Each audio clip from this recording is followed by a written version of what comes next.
A'udzubillahi minasyaitonirrajim. Bismillahirrahmanirrahim. Robbi a'udzubika min hamazati sayatin wa a'udzubika robbi ayahdurun. Robbi shrahli sodri wa yassirli amri wahlul 'uqdatam min lisani yafqahu qauli. Assalamualaikum warahmatullahi wabarakatuh. Salam sejahtera untuk kita semua. Rahayu, namaste, om swastiastu, namo buddhaya. Salam kebajikan dan sehat untuk kita semua. Selamat datang di Tabula Rasa, tempat kita belajar bersama tentang hidup, tempat bagaimana kita membuka pikiran, membuka hati, dan kita sesama murid yang selalu membuka kesadaran kita menuju kepada pengetahuan yang mudah-mudahan pembelajaran ini selalu bermanfaat untuk kehidupan kita. Sebelum kita mulai, seperti biasa kita hening sejenak supaya pikirannya tidak terlalu sibuk, hati kita kebuka, dan yang paling penting agar kita mendapatkan hikmah. Kita hening sejenak, hening dipersilahkan.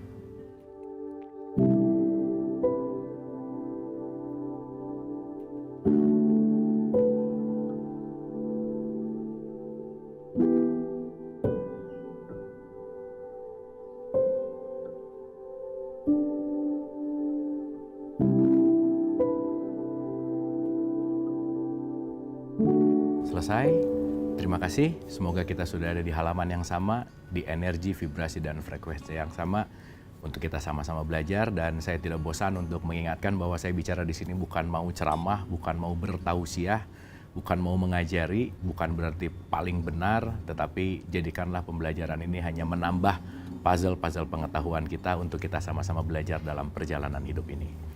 Hari ini kita akan melanjutkan pembelajaran kita. Kita sudah berbicara tentang cipta. Kita sudah berbicara tentang syahadat, kita sudah berbicara tentang esensi diri kita yang sejati. Dan hari ini kita akan masuk bahwa syahadat itu ternyata bukan hanya diucapkan, tetapi bagaimana syahadat yang diaplikasikan dalam keseharian kita. Kembali ke kata syahadat, mari kita mulai.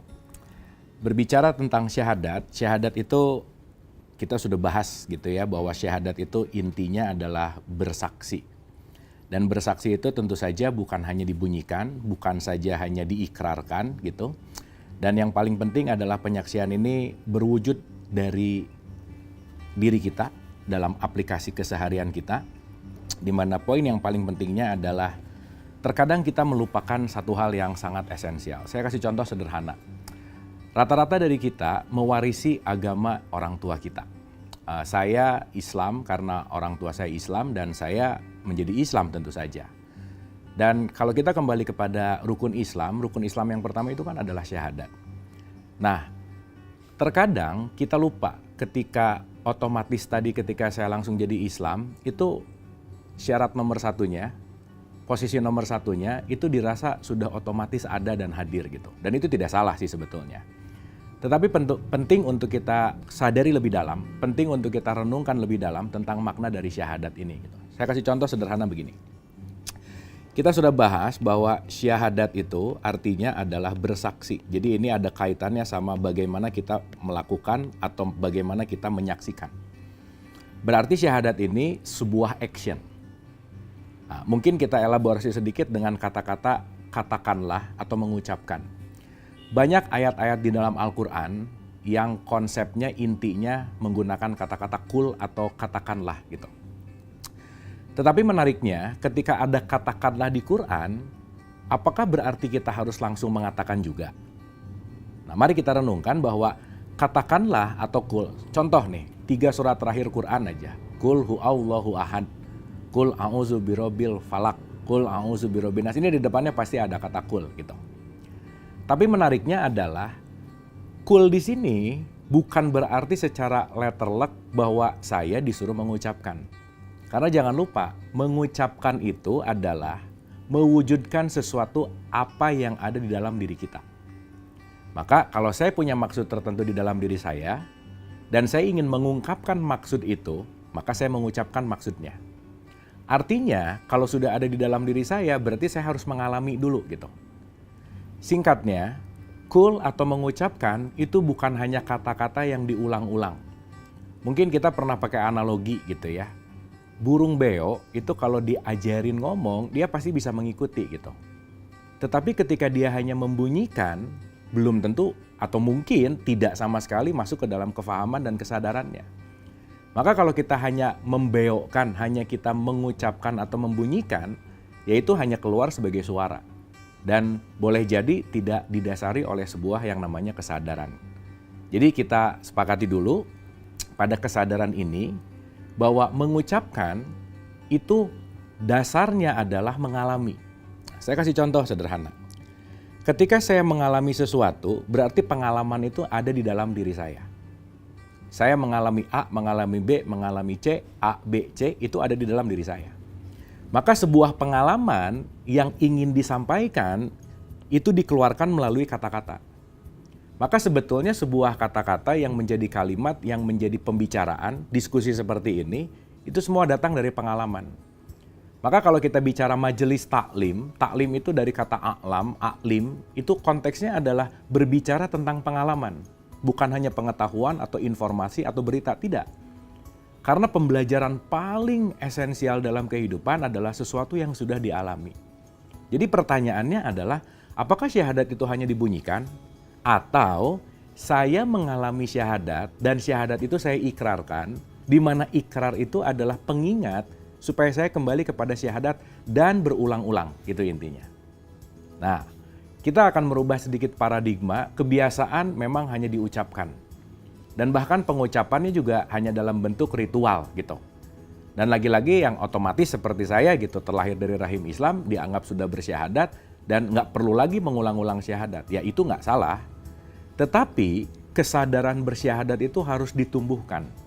Karena nanti kita akan paham bahwa pengulangan itu penting untuk masuk ke dalam kesadaran.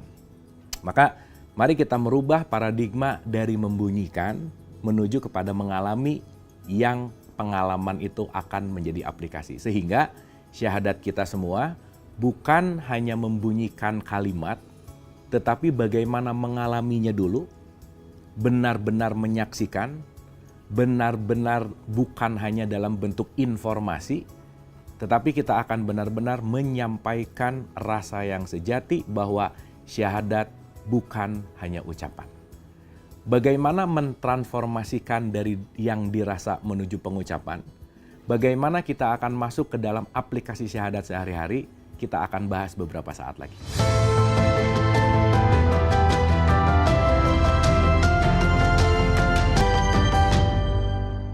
Mari kita lanjutkan pembelajaran.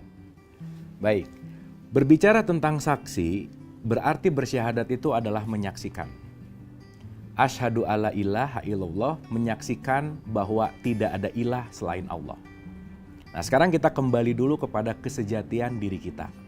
Sehingga syahadat ini akan menjadi kebiasaan kita untuk benar-benar mengenali jati diri kita.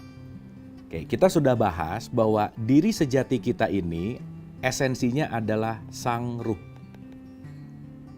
Oke, fitrah kita ini adalah esensinya adalah sang ruh.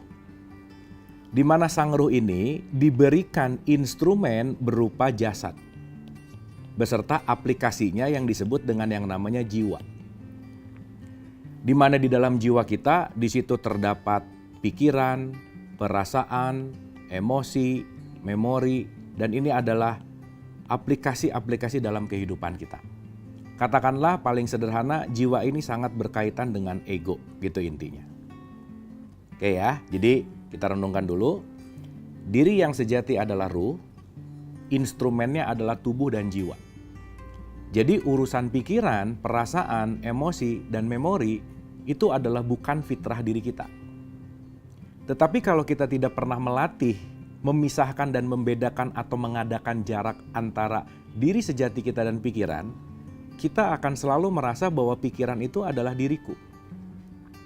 Kita akan selalu merasa bahwa perasaan itu juga adalah diriku. Dan seterusnya. Maka banyak orang yang berputar-putar, terjebak di dalam pikirannya, karena pikiran sifat alamiahnya itu selalu masa depan dan masa lalu. Masa depan dan masa lalu. Dan ketika kita terjebak dengan masa depan dan masa lalu, kita akan sulit untuk hadir di sekarang saat ini. Dan itulah yang akan membuat kita sangat sulit bersyukur kepada Allah Subhanahu wa Ta'ala. Sebagai contoh, orang yang terjebak di dalam pikiran, dia selalu mencari sesuatu yang belum ada di dalam hidupnya. Dan dia sulit merasa cukup terhadap apa yang sudah ada di dalam hidupnya. Let's say dalam hidupnya udah punya 5, dia pasti nyari yang 10. Dan ketika punya 5 itu dianggap jadi nggak punya apa-apa. Karena mindset pikirannya udah pengen ke 10. Begitu 10 udah dapat, mindsetnya udah loncat lagi ke 20 dan seterusnya. Maka akan kehabisan waktu dalam menggapai, mencapai, meraih, yang akhirnya waktunya habis tetapi kesadarannya jadi tidak tumbuh. Karena kenapa? Tidak ada jarak antara diri sejatinya dengan pikirannya. Itu baru salah satu contoh. Belum nanti kita berbicara dengan perasaan, emosi, memori, dan seterusnya. Nah, sehingga dalam konteks bersyahadat di sini artinya apa? Simple, kita akan mudahkan dulu. Orang yang bersyahadat adalah orang yang mampu menyaksikan segala sesuatu yang bukan dirinya. Contoh ya, untuk mudahnya. Kalau kita berbicara tentang subjek diri kita ini adalah sang ruh. Inilah fitrah kita. Inilah yang sering disebut dengan yang namanya kesadaran. Jadi kita ini adalah sang kesadaran sebetulnya. Tetapi kesadaran ini sering dikotori dalam tanda petik, sering diracuni dalam tanda petik oleh yang namanya, let's say paling sederhana adalah pikiran. Maka ketika kita tidak memiliki jarak dengan pikiran, antara kesadaran dan pikiran terasa menjadi satu. Maka ketika saya berpikir buruk, saya akan merasa bahwa diri saya adalah buruk. Maka nanti ada satu statement yang sangat menarik, di dalam satu hadis dikatakan, aku sesuai dengan persangkaan hambaku, kata Allah. Maka kalau dia merasa dirinya susah, merasa dirinya tidak mampu, maka dia akan seperti itu. Maka perubahan hidup itu akan terjadi ketika kita mau merubah cara berpikir kita. Terlebih, dalam konteks syahadat yang kita bahas hari ini adalah bagaimana kita mampu menyaksikan pikiran kita. Bagaimana kita mampu memisahkan antara diri sejati kita dan pikiran kita. Karena sekali lagi, diri sejati dan pikiran itu adalah dua hal yang berbeda. Kenapa? Karena pikiran tidak mungkin akan aktif kalau tidak ada yang berpikir. Karena pikiran tidak akan bisa berjalan kalau dia tidak ada yang menggunakan. Oleh karena itu, berbicara masalah syahadat, aku bersaksi, mari kita renungkan bahwa adakanlah waktu dalam keseharian untuk menjarak dengan pikiran kita masing-masing, untuk kita bisa menganalisa diri kita terhadap pikiran kita sendiri. Karena kenapa? Salah satu sifat dari pikiran, dan ini udah pernah kita bahas gitu. Pikiran itu memiliki keinginan untuk menjauh dari kesadaran.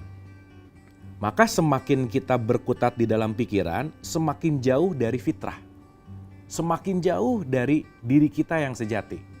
Karena nanti pikiran akan didominasi oleh yang namanya keinginan.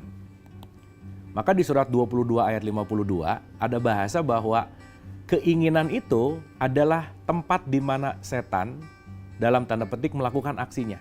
Kita sudah bahas ya, setan itu maknanya segala sesuatu yang mau menjauh dari Allah.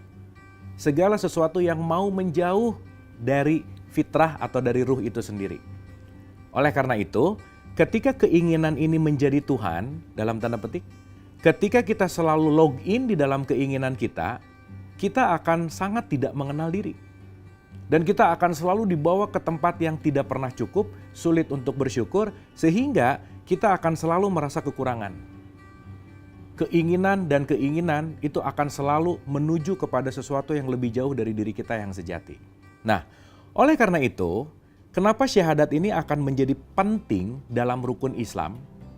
Karena ketika kita tidak bisa menyaksikan pikiran kita tidak akan punya kekuatan untuk mengontrol diri. Pilihannya cuma ada dua. Apakah pikiran yang akan mengontrol diri atau diri kita yang akan mengontrol pikiran? 95% saat ini, kenapa sekarang banyak terjadi stres, depresi, anxiety, dan penyakit-penyakit mental yang lainnya? Karena tidak banyak orang yang menumbuhkan kesadaran di dalam dirinya, karena dia benar-benar membiarkan kesadarannya dikontrol oleh pikirannya itu sendiri gitu. Maka begitu kita mulai lelah menghadapi hidup misalkan, begitu kita mulai merasa bosan, merasa kesal, merasa tidak ada makna gitu. Yang jangan-jangan perasaan-perasaan itu karena memang kita dibawa lari terus oleh pikiran ini, yang kita udah bahas kemarin bahwa pikiran selalu membawa kita menuju kepada alam-alam ilusi, bukan realitas gitu. Oleh karena itu, dengan kesadaran syahadat ini, bagaimana kita mampu memisahkan setidaknya ini pikiranku dan ini kesadaranku. Di mana keinginanku, di mana kebutuhanku. Karena ketika kita menuhankan keinginan, di situ tidak akan ada pernah kata cukup. Tidak akan pernah ada yang namanya kebersyukuran. Karena nanti kita sadari bahwa hidup ini akan berlaku dan Allah hanya akan menyediakan tempat bagaimana kita butuh. Kebutuhan, bukan masalah keinginan. Nah, artinya aplikasi syahadat dalam keseharian sesederhana, mari kita cek keinginan-keinginan kita.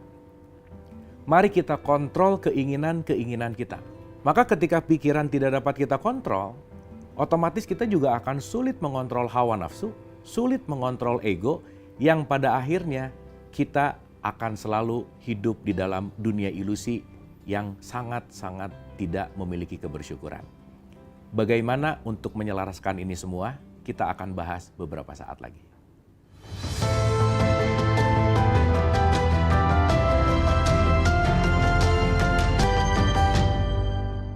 Mari kita lanjutkan pembelajaran.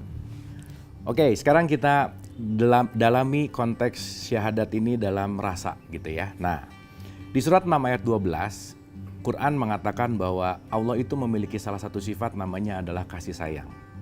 Maka kita sebagai percikannya, ruh, sifat alamiah ruh itu adalah kasih sayang. Nah, sebagai contoh, kalau kita berbicara diri kita adalah ruh, kesejatian kita itu adalah penuh dengan kasih sayang. Di mana kasih sayang itu, ciri outputnya adalah kedamaian. Jadi secara sederhana, orang yang bersyahadat selalu tidak terganggu kedamaian di dalam dirinya. Dan hari ini ketika dia tidak menyaksikan pikirannya akan selalu menarik kedamaian itu keluar. Akan selalu memecah kedamaian itu menjadi konflik, menjadi masalah, menjadi hal yang bete gitu ya misalkan. Menjadi sesuatu hal yang membuat hidup jadi tidak nyaman gitu misalkan. Sehingga berbicara masalah kedamaian itu sebetulnya sudah ada di dalam diri kita. Bahwa kedamaian itu adalah alamiahnya kita itu sebetulnya adalah damai karena kita ini adalah penuh kasih sayang sebetulnya. Tetapi ketika ini tertutup oleh yang namanya ego, katakanlah, tertutup oleh yang namanya keinginan, tertutup oleh yang namanya hawa nafsu, akhirnya ego ini jadi dominan. Maka kenapa kita perlu menyaksikan ego kita? Karena semakin kita menyaksikan ego kita, kita akan mulai mengenal ego itu. Kita akan mulai mengenal pikiran kita. Kita mulai mengenal bahwa oh ternyata saya masih punya perasaan ini, saya masih punya pikiran itu, yang membuat saya akhirnya jauh dari kesadaran ruhaniah kita, jauh dari kedamaian itu, yang akhirnya membuat saya tidak dalam konteks menjalankan syahadat yang sejati gitu.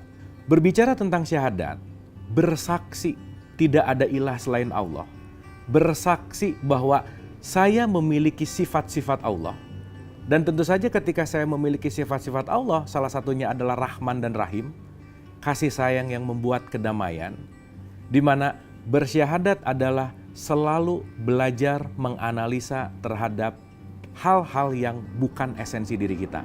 Salah satunya adalah pikiran. Sebagai contoh, di surat 46 ayat 13 ini ada kata-kata yang menarik yang kita jadikan parameter dan indikator. Jadi mudah-mudahan lepas ini, syahadat ini bukan hanya jadi upacara gitu, bukan hanya jadi ritual, tetapi jadi kontemplasi gitu. Karena kenapa? Poin penting dari syahadat adalah tetap menjaga kestabilan, kedamaian, dan rasa kasih sayang kita dalam keseharian. Maka nanti dalam sholat, kenapa akhirnya juga salam kanan dan salam kiri, damai kanan dan damai kiri gitu. Maka nanti kita mengerti juga bahwa semua ritual bukan hanya olahraga, tetapi transformasi kita supaya jadi manusia-manusia yang lebih sadar. Nah, sebagai contoh, ketika kita tidak punya kesadaran dan memisahkan antara kesadaran sejati dan keinginan, kita akan menganggap bahwa kita harus melakukan A, harus melakukan B karena adanya hawa nafsu. Sebagai contoh, saya mengharuskan diri untuk menjadi orang sukses dengan mematok kesuksesan harus punya uang 10 miliar gitu misalkan. Sebelum uang itu ada di tangan saya akan terus merasa kurang. Meskipun mau punya 100 juta, 200 juta, 300 juta, tetapi karena mindsetnya sudah mematok, mengkonsepkan, memprogramkan bahwa sukses itu adalah 10 miliar. Berarti di situ ada ekspektasi. Gitu ya. Berarti di situ ada ekspektasi. Dan di mana kadang-kadang kita yang membuat ekspektasi sendiri, kita yang menyalakan keinginan dan hawa nafsu itu sendiri, tetapi menariknya karena kesadarannya tidak aktif, yang kita salahkan adalah faktor eksternal.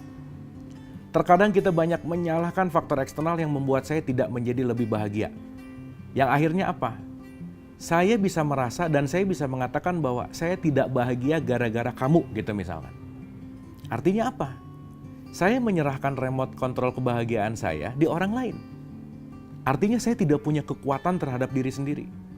Yang akhirnya semua kebahagiaan itu diukur oleh materi misalkan dengan miliar-miliar tadi, diukur dengan gelar dan jabatan. Disitulah konteks syahadat sedang tidak berlaku. Karena ketika kita ter-attach, ketika kita melekat kepada sesuatu, yang akhirnya sesuatu itu menguasai diri kita, dan yang paling sederhana itu biasanya materi. Entah itu uang, entah itu jabatan, apapun yang kaitannya dengan ego, keinginan, kepemilikan, itu yang akan membuat syahadat kita justru malah melemah. Maka dengan membunyikan ulang-ulang syahadat, ketika tidak merubah kesadaran kita untuk melepaskan dari faktor-faktor materi, di situ syahadat tidak akan menjadi syahadat yang esensial. Nah, oleh karena itu, mari kita selami dan mulai renungkan lebih dalam lagi.